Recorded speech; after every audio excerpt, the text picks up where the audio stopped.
Slayer Pro.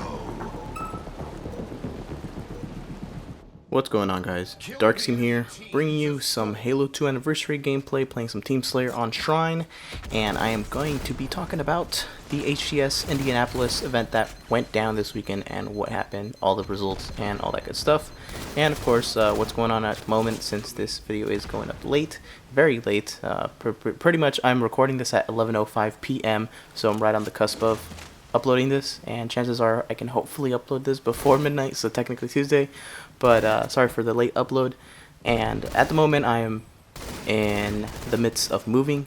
I am pretty much packing up my entire life here in San Diego out of this apartment and moving all this stuff back down to my hometown in Palm Springs, California, also known as the Coachella Valley. And from there, we're pretty much going to be looking for a place in Los Angeles and moving to LA and hopefully finding a job out there and all those kinds of things. So please bear with me. I will try and do the best as possible. I am finally free for today of packing, and I am actually currently sitting on my luggage bag full of clothes in front of my empty clothes drawer.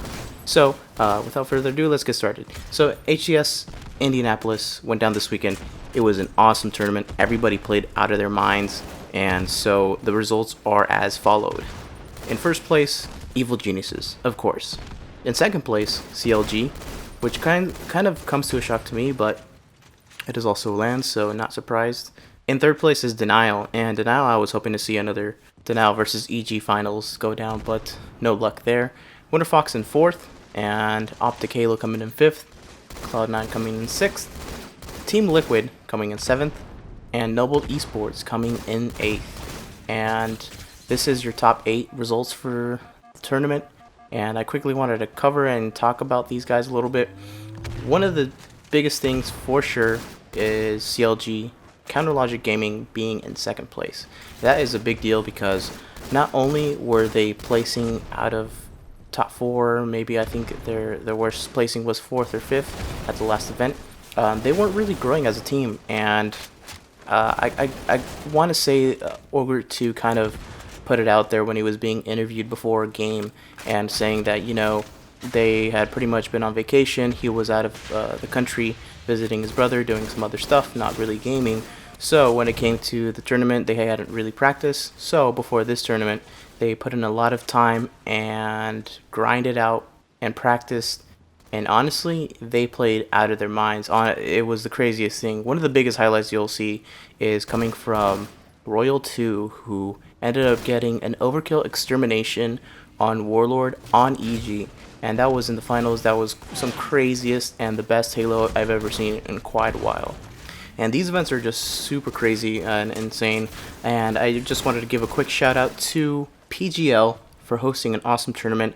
I know there was some issues here and there. The audio was the biggest one, and apparently for those who were actually at the tournament live, sitting in the bleachers or in the audience seat, the audio was kind of bad as well for them. So hopefully that can be fixed before the finals in Burbank, California.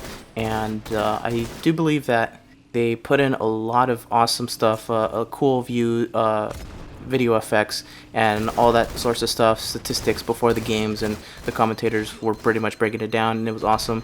And your commentators were Walshy, The Sims, Strong Side, as well as Bravo there, I believe, as well, and Golden Boy.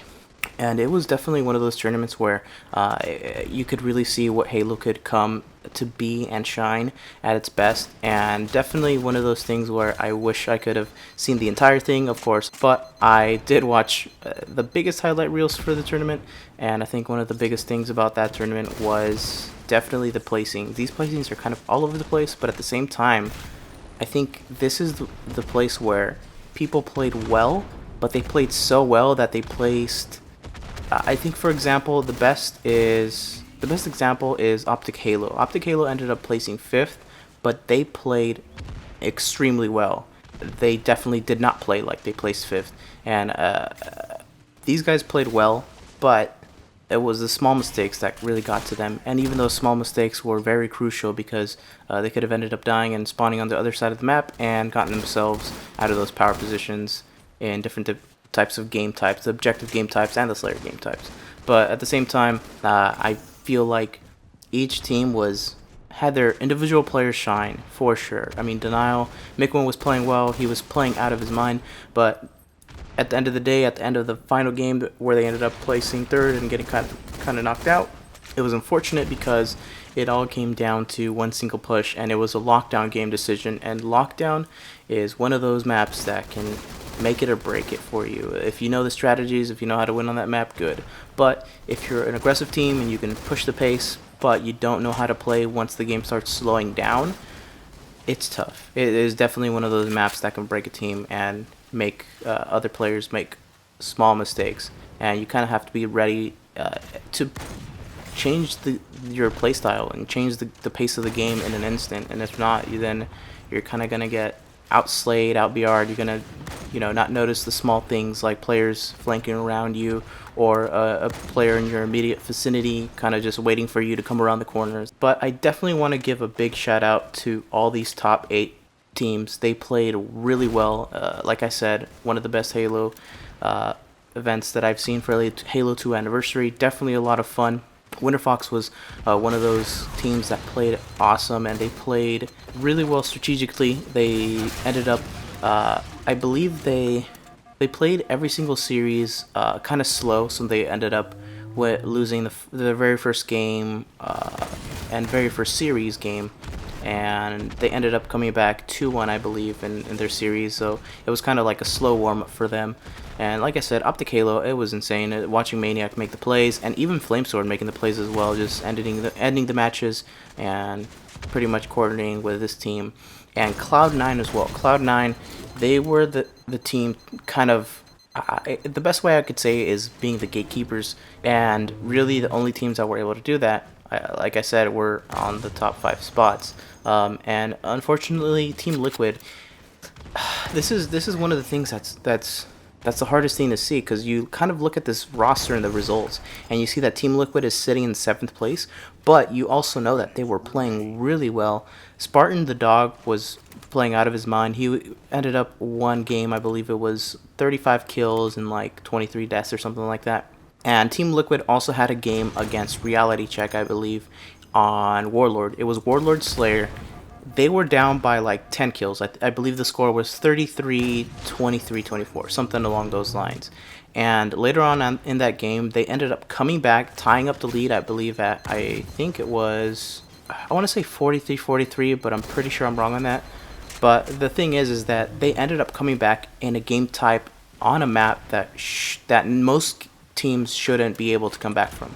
Being down 10 kills on a map like Warlord, where you could easily look left and right and find somebody spawning, is insane. So I feel like Team Liquid's play kind of got into the heads of Reality Check, and after that it was insane. It was intense. That's one of the things that makes Team Liquid a good team, is that they can push the pace even when they are down, but they also know that they're down but they're not out kind of team, And I feel like all they really have to do is keep practicing with each other to get consistent off the start of the game, in the middle of the game, and at the end of the game. I believe that this team is one of those teams that can play very well at the end of the game.